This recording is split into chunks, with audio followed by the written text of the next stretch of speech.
Hi hello வணக்கம். இது உங்கள் சிவி ஜோன். சொல்லரும் எப்படி இருக்கீங்க? இன்னைக்கு பார்த்தீங்கன்னா லைவ் வந்துட்டு கொந்தளிச்சிட்டு அப்படியே பரபரப்பாக அந்த வீடியோ வந்து பயங்கரமாக இருக்குது.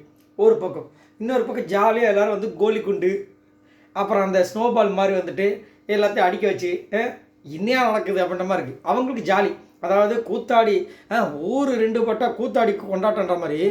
இப்போ இந்த ஊர் சாம்பா ஸ்குவாடுன்ற ஊர் வந்து ரெண்டு பட்டுச்சு. அது முதல்ல ரெண்டு போட்டு தான் இருக்குது, 3 நாளாக புரிஞ்சிருக்குது. அந்த ஊரில் சண்டை வந்தவொடனே இவங்களுக்கெல்லாம் ஒரே ஜாலி, எல்லாம் பயங்கர என்ஜாய் பண்ணுறாங்க. அதுவும் பார்த்தீங்கன்னா இந்த பக்கம் அந்த கார்டன் ஏரியாவில் தான் சண்டை போட்டுட்ருக்காங்க.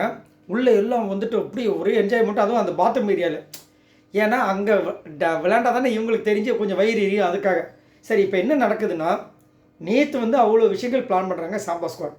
ஆக்சுவலாக இந்த கேமை வந்துட்டு ஏற்கனவே பார்த்தீங்கன்னா பிக் பாஸ் சீசன் 9 எல்லாமே ரொம்ப மோசமாக போயிட்டுருக்குது. ஒரு கேம் இன்ட்ரெஸ்டிங்கே இல்லை. அதே திவாகர் போனதுக்கப்புறம் பார்த்தீங்கன்னா நம்ம வந்து பார்க்குறதுக்கு ஒரு இன்ட்ரெஸ்ட் வர மாட்டேது. இதுதான் உண்மை. ஏன்னா காலை எழுந்திரிச்சு எல்லாரும் இப்படி லேசியாக இருக்காங்க. அவர் வந்து அந்த நேரத்தில் 10 ரீல்ஸ் போட்டிருப்பார், 4 பேரை கூப்பிட்டு வந்துச்சு, அவர் ஏதாவது ஒரு சம்பவம் பண்ணியிருப்பார். அவரால் வந்துட்டு காணாமல் என்ன பண்ணுவார், ஒரு காமெடி பண்ணியிருப்பார். இந்த மாதிரி நிறைய விஷயங்கள் ஏதாவது ஒன்று போகும். பட் அவர் போனதுலேருந்து எதுவுமே இல்லை. அதனால் இதில் இன்னொரு விஷயம் என்னென்னா, 2 நாளாக பார்த்தீங்கன்னா கிச்சன் அந்த சாம்பார் ஸ்குவாட் டீமை வந்துட்டு ரொம்ப ஓவராக வந்துட்டு இவங்க பழிவாங்கிற மாதிரி வந்து வெறும் ஒரு கோல்டு காயின் கொடுக்குறாங்க. இத்தனைக்கும் அவங்க நின்று சமைச்சிக்கிட்டே இருக்காங்க, பாத்திரம் கழுவிட்டே இருக்காங்க. எவ்வளவு பண்ணாலும் கூட வந்துட்டு அவங்களால முடிஞ்ச வரைக்கும் என்டர்டெயின்மெண்ட் பண்ணுறாங்க. விஜய் பருவ தனியாக பண்ணிகிட்டு இருக்காங்க என்டர்டெயின்மெண்ட். இவங்க பண்ணுறனாலும் அவங்க பண்ணிகிட்ருக்காங்க. அப்படி இருந்தும் அவங்க கொடுக்கல. அப்போ என்ன பண்ணுறாங்க, டீமாக சேர்ந்து ஒரு பிளானை போடுறாங்க. இது உண்மையிலேயே வந்து அந்த கேமை வந்து கொஞ்சம் சுவாரஸ்யப்படுத்துறதுக்கு செம்மையாக இருந்துச்சு. நம்மளும் வந்து ரொம்ப ஆர்வமாக சரி சூப்பர்ரா நாளைக்கு இதை பண்ண போகிறாங்க, அந்த டீம் அப்படியே காலியாக போது செம்மையாக இருக்கும். இதுதானே ஒரு ஒரு பார்வை, ஒரு இதுவாக இருக்கும்ல. அது அப்படியே நாசமாக போச்சுன்னு எப்படி இருக்கும். அந்த மாதிரி காலையில் என்ன பண்ணுறாங்க, கனியை ஒரு தனியாக டிசிஷன் எடுக்கிறாங்க. எடுத்து அவங்க பாட்டுக்கு வந்துட்டு எல்லாருக்கும் செஞ்சு கொடுக்குறாங்க. நல்ல பேர் வாங்குறது. இது அசிங்கமாக இல்லையா? இதை என்ன பண்ணுறாங்க, இப்போ தனியாக கூப்பிட்டு வச்சு செய்கிறாங்க. அதுக்கு முன்னாடி விஜய் பருவதி நல்லா கேள்வி கேட்டாங்க. இப்போது நீங்களும் இருந்தீங்க, அவங்க செய்யலான்ற, அதாவது இவ்வளவு செஞ்சும் அவங்க நம்மளுக்கு வந்து பாயிண்ட் கொடுக்கலன்ற ஒரு காரணத்துக்காக தான் நம்ம பேசுகிறோம். நீங்களும் அப்போ இருந்தீங்க, சரி ஏன் அவங்க கொடுக்கல? இல்லை அவங்க ஏதோ ஆமாம் கொடுக்கல, தப்பு தான். அப்போ தப்புன்றதுக்காக நம்ம என்ன பண்ணுறோம், ஒரு டிசிஷன் எடுக்கிறோம்.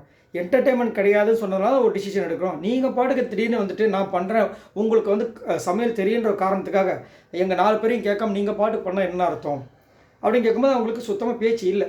இப்போ தனியாக கூப்பிட்டு வச்சு செம்ம கலாய்க்கிறாங்க, எல்லாருமே கேள்வி கேட்குறாங்க. இப்போ என்ன பதில் சொல்கிறாங்க கனி, ஆக்சுவலாக வந்துட்டு காலையில் எனக்கு அசிங்கமாயிடுச்சு, நான் ஏன் தனியாக அந்த முடிவை எடுத்தேன், நான் வந்து செய்ய ஆரம்பித்தேன் அப்படின்னா வந்துட்டு இவர் விக்கல் சக்கரம் வந்துட்டு நீங்கள் வந்து அந்த கோட்டு போட்டால் தான் அவங்க செய்வாங்க அப்படின்னு சொல்கிறாங்க. அப்போ நான் வந்து வேலை கொடுக்குறது அவங்க செய்யலைன்னா எனக்கு கஷ்டமாயிடுச்சு. அதனால தான் நான் வந்து சாண்ட்ராவை கேட்டேன். சாண்ட்ரா வந்துட்டு ஒரு கேப்டனாக வந்து இருக்கிறதுக்கு தகுதி இல்லாத மாதிரி ஒரு மாதிரி பேசுகிறாங்க, அதனால் நான் முடிவு எடுத்துறேன்ற மாதிரி ஒரு சப்பக்கட்டு காரணம் சொல்கிறாங்க. ஆனால் இதை அவங்க நேற்றே எடுத்து முடிச்சிட்டாங்க. இந்த டீமுக்கும் நம்மளுக்கு செட் ஆகாது. நம்ம நல்ல பேர் வாங்கணும். இதில் இன்னொரு ஒரு விஷயம் என்னென்னா, அவங்களுக்கு கேப்டன் ஆகணும்னு ஆசை இருக்கான். கொஞ்சமாவது மூளை இருந்ததுன்னா யோசிச்சிருக்கணும். ஏன்னா குரூப்பாக தான் எந்த குரூப் வின் பண்ணுதோ, எந்த டீம் வின் பண்ணுதோ அந்த டீமுக்கு தான் வந்துட்டு கேப்டன் ஆகிறதுக்கு உண்டான அந்த டாஸ்க்கை கலந்துக்க போகிறாங்கன்னு சொல்லிட்டாங்க. இப்போ இவங்க தனியாக போய் இந்த மாதிரி விஷயம் பண்ணுறதுனால கேப்டன்ஷிப்பை கையில் தூக்கி இந்த சாம்பா ஸ்குவாடில் நீங்கள் ஒருத்தங்க தான் வந்துட்டு எல்லாருக்கும் சமைச்சு போட்டிங்க, இந்தாங்க இந்த கேப்டன்ஷிப் பதவி நீங்களே வச்சுக்கோங்கன்னு கொடுக்க போகிறாங்க.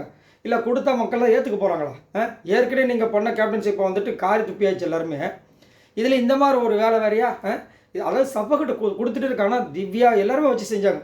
இப்போது அவங்க கேட்குற ஒரே கேள்வி என்னென்னா, 3 நாளாக வந்துட்டு நம்ம டீம் மீட்டிங் போட்டு எல்லாம் கலந்து பேசி தானே அடுத்தடுத்த முடிவு எடுத்தோம். காலையில் நீங்கள் பாட்டு தனியாக போய்ட்டு நான் சமைக்க போகிறேன்னு செஞ்சால் இது எந்த விதத்தில் நியாயம்? ஒரே கேள்வி. அப்போ நீங்கள் என்ன பண்ணிருக்கீங்க, எல்லோரும் கூப்பிட்டு வச்சு நான் எனக்கு இதில் உடன்பாடு கிடையாது, நான் இதை செஞ்சு கொடுக்க போகிறேன், நீங்கள் என்ன பண்ணணும்னு பண்ணிக்கணும்னு சொல்லியிருக்கணுமா இல்லையா? ஏன் சொல்லலாம்? அது வந்து காலையில் திடீர்னு எடுத்துட்ட டிசிஷன். என்ன திடீர்னு எடுத்தீங்க டிசிஷன்? எப்படி எடுப்பீங்க நீங்கள்? அப்போ ஏன் வந்துட்டு காலையில் சாண்ட்ரா வந்துட்டு இது பண்ணல? இது என்னோடய ஓன் கேம், நான் என்னோடய கேம் பிரகாரம் தான் நான் யோசித்தேன், அது மாதிரி தோணுச்சேன். சரி உங்களோட ஓன் கேம் நீங்கள் சொல்கிறீங்களா, அதே மாதிரி அந்த கோட்டை போடுறதும் போடாதது அவங்களோட ஓன் கேம், அதை எப்படி நீங்கள் கொஸ்டின் பண்ணுவீங்க அப்படின்னு கேட்டால் இப்படி முழிக்கிறாங்க. அவங்க கேப்டன்றனால நான் வந்து கேட்டேன். கேப்டன்னா அப்போ கேப்டன் சொல்கிறத கேட்கணும்ல, நீங்கள் கேப்டன் சொல்கிறத நீங்கள் கேட்கல, அப்போ அதை கேட்டிருக்கணும்ல. எந்த பக்கம் பார்த்தாலும் கனி சொல்கிறத வந்துட்டு யாராலும் அக்செப்ட் பண்ணவே முடியாது. இங்கே வந்துட்டு என்னென்னா, சரி 4 பேர் வந்துட்டு இப்போ கெட்ட பேர் வாங்க போகிறாங்க. அந்த நேரத்தில் நம்ம ஒரு சில பேர் பண்ணுவாங்க, இது நல்லா இருப்பாங்க, கூட இருந்துட்டு இந்த டப்புன்னு வந்து காலை வாரி விட்டுட்டு அவங்க வந்து அப்படியே இதெல்லாம் நான் தான் செஞ்சேன் அப்படின்ற மாதிரி ஒரு சில விஷயங்கள் பேராண்மைன்னு நினைக்கிறேன். அந்த ஒரு படம் அதில் வந்து நம்ம ஜெயம் ரவி வந்துட்டு அவ்வளோ விஷயங்கள் பண்ணி ஒரு சூப்பராக பண்ணிடுவார். ஆனால் அவரை வந்து திட்டிகிட்டே இருந்த அந்த ஒரு ஹெட்டு வந்துட்டு அதை வந்து பேர் வாங்கிட்டு போயிடுவார். அந்த மாதிரி இவங்க எல்லாம் சேர்ந்து செஞ்சுட்டு இருப்பாங்களாம். கனி நடுவில் நைஸாக அப்படியே அப்படியே ஒத்து வேலை பண்ணிகிட்டே இருப்பாங்களாம். திடீர்னு லாஸ்ட்டாக இவங்க எல்லாம் கெட்ட பேர் வரும்போது இவங்க ஏன்னா இவங்க செஞ்சவொடனே அங்கே என்ன பண்ணுறாங்க, மாப் மாயாவசி வந்துட்டு கனி தான் பெஸ்ட்டு, கனி தான் பெஸ்ட்டுன்னு ஒரே ஜாலி. இவங்க டான்ஸ் ஆடிட்டு இருக்காங்க. கொஞ்சம் அதாவது இவங்க என்ன நினச்சிட்டு இருக்காங்கன்னா, இவங்க இண்டிவிஜுவல் கேமு ஒரு பக்கம் இருக்குது. ஆனால் இந்த மாதிரி நான் நல்ல பேர் வாங்கிட்டேன்னா மக்கள் வந்து என்னை வந்து சூப்பர் அப்படின்னு சொல்லிட்டு நிறைய ஓட்டெலாம் போட்டு நம்மளுக்கு வந்து போகும்போது அந்த ஒரு பிக் பாஸ் சீசன் 9 டைட்டில் நம்மளுக்கு தான் கொடுக்க போகிறாங்கன்னு நினச்சி பண்ணுறாங்களா? இல்லை, எனக்கு எதுவுமே முக்கியம் இல்லைங்க. எனக்கு சபரி, எஃப்ஜே, அந்த டீம் அன்பு கேங் அதுதான் எனக்கு ரொம்ப முக்கியம் நினச்சி பண்ணுறாங்கன்னு தெரியல. ரொம்ப மட்டமாக இருக்குது. ஆனால் 4 பேரை வச்சு சாத்துறாங்க. இவங்களுக்கு பதிலே சொல்ல முடியல. இருந்தாலும் என்ன சொல்கிறாங்க, நான் செய்கிறதா செய்வேன், உங்கள் கூட என்னால் சேர முடியாதுன்னு சொல்லிட்டு இங்கே ஒரு வேலையை பண்ணிகிட்டு இருக்காங்க. ஸோ வேஸ்ட்டு தான்.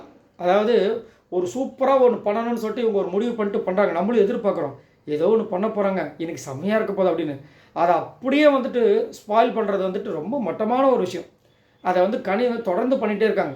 ஏன்னா அவங்க சுயநல லாபத்துக்காக அவங்களுக்கு வந்துட்டு பிடிச்சவங்களுக்கு வந்து இதனால் பிரச்சனை வந்துடுன்றதுனால அவங்க இன்னுமே வந்து வீட்டு ஞாபகத்தில் இருக்காங்க. வந்து ஒரு கதையில் சொல்லியிருப்பாங்களே, எனக்கு வந்து சமைக்கிறது ரொம்ப பிடிக்கும், அதே மாதிரி யாராவது பசியில் இருந்தாங்கன்னா எனக்கு நான் டக்கு டக்குன்னு செஞ்சு கொடுத்துருவேன். அது ஓகே, அது தப்பே சொல்ல முடியாது. அதெல்லாம் வந்து ஒரு ஒரு ரொம்ப நல்ல ஒரு குவாலிட்டி. ஆனால் இங்கே ஒரு கேமில் வந்திருக்கோம். கேமில் வந்து அவங்களுக்கு ஒரு அநியாயம் நடந்திருக்கு ஒரு டீமில். அந்த டீமுக்கு அநியாயம் ஒரு வாட்டி மட்டும் கிடையாது, 2 நாள் நடந்திருக்கு. அதனால் ஒரு டிசிஷன் எடுக்கிறாங்க. அங்கே நீங்கள் மண்டே ஆடிட்டு கடைசியில் நீங்கள் மட்டும் அங்கே ஒரு டிசிஷன் எடுத்தால் அப்போ இங்கே கேப்டன்னு ஒருத்தங்க இருக்காங்க, அவங்களுக்கு என்ன மரியாதை? அங்கே இருக்கிறவங்க மற்றவங்களுக்கு என்ன மரியாதை? நீங்கள் மட்டும் அங்கே நல்ல பேர் வாங்கிப்பீங்க, அப்போ நாங்கள் கெட்ட பேர் வாங்கிக்கணுமா அப்படின்றது தானே இது. ஆனால் இது கண்டிப்பாக இது வந்து பெரிய பேக் ஃபயராக வரும். யாருக்கு? நம்ம கன்னிக்கு. கண்டிப்பாக விஜய் சேதுபதி இதை வந்து கேட்பார். நீங்கள் நினைக்கலாம், ஏங்க 4 பேர் செஞ்சது தப்பு, அப்போ இவங்க கனி மட்டும் இருக்காங்களே, அப்போ இவங்கள தானே வந்துட்டு சூப்பர்னு சொல்லுவார். அவங்க செயலாம் நீங்கள் செஞ்சீங்களே, உங்களை நான் பாராட்டுறேன். நீங்கள் அப்படி வர வாய்ப்பே கிடையாது. ஏன்னா எல்லா மனுஷனுக்கும் கோவம் வரும். எல்லா மனுஷனுக்கும் கோவம் வரும். நாங்கள் ஒரு வீட்டில் வந்துட்டு சமைக்கிற ஒரு ஒரு ஒரு அம்மாவே தங்கச்சியோ ஒரு பாட்டியோ யாரையோ வீட்டில் வேலை செய்கிற வேலைக்காரங்களை கூட சரி, அவங்கள கூட வந்து பாராட்டுற நம்ம வீட்டில் இத்தனை பேருக்கு சமைக்கிற அவங்கள பாராட்டுறதுக்கு மனசு வர மாட்டுது. அதுலேயும் வந்து ஒரு குறையை கண்டுபிடிச்சி 5 கோல்டு காயினில் வந்துட்டு வெறும் 1 கோல்டு காயின் கொடுக்குறாங்கன்னா அப்போ இவங்களுக்கு எவ்வளோ காண்டாகும். இத்தனைக்கும் அடுத்த நாள் வந்துட்டு அவ்வளோ பர்ஃபார்மன்ஸை கொடுத்தும் நீங்கள் இப்படி பண்ணும்போது அவங்க கண்டிப்பாக கோவம் வரதான் செய்யும்.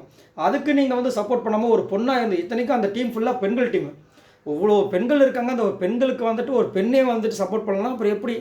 அவங்க வந்துட்டு அதனால தான் போட்டு கலாய்க்கிறாங்க. விக்ரம் டீம் அப்படியே ஃபுல்லாக வந்துட்டு சாண்ட்ரா இன்னும் எல்லாரையும் கலாய்க்கிறாங்க.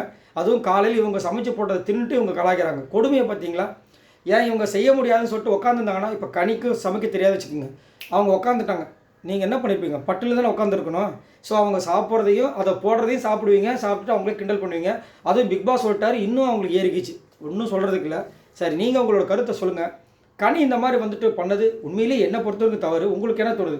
இல்லைங்க அவங்க பண்ணது கரெக்டு தாங்க, இவங்க பண்ணதான் சரியில்லைன்னு நினைக்கிறீங்களா? மறக்காமல் கமெண்ட்ஸ் பண்ணுங்கள், மறக்காமல் லைக் பண்ணுங்கள். பாய் நண்பர்கள்.